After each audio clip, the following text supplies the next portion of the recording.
നാസിക്കിലെ TCS BPOയിൽ നടന്ന ലൈംഗികാതിക്രമ മതപരിവർത്തന കേസുകളിൽ ഒളിവിലുള്ള പ്രതി നിദാ ഖാൻ മുൻകൂർ ജാമ്യത്തിനായി കോടതിയെ സമീപിച്ചു. താൻ ഗർഭിണിയാണെന്നും ആരോഗ്യകാരണം പരിഗണിച്ച് ജാമ്യം നൽകണമെന്നുമാണ് ആവശ്യം. അതേസമയം കേസ് കെട്ടിച്ചമച്ചതാണെന്ന വാദവുമായി അറസ്റ്റിലായ മറ്റു പ്രതികളുടെ ബന്ധുക്കളും രംഗത്തെത്തി.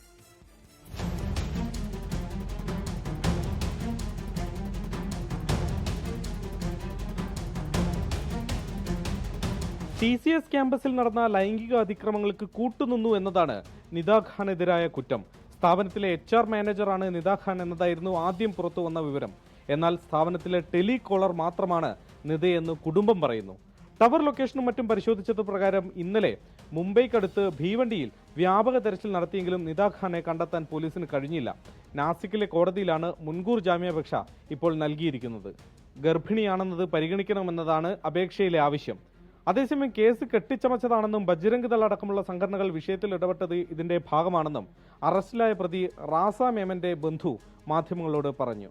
കേസിൽ ഒരു സ്ത്രീ അടക്കം 8 പേരാണ് ഇതുവരെ അറസ്റ്റിലായത്. 18നും 25നും ഇടയിൽ പ്രായമുള്ള 8 യുവതികളാണ് പരാതിക്കാർ. പ്രതികൾ യുവതികളുമായി പോയ റിസോർട്ടുകളിൽ പോലീസ് പരിശോധന നടത്തി. 24 മുംബൈ.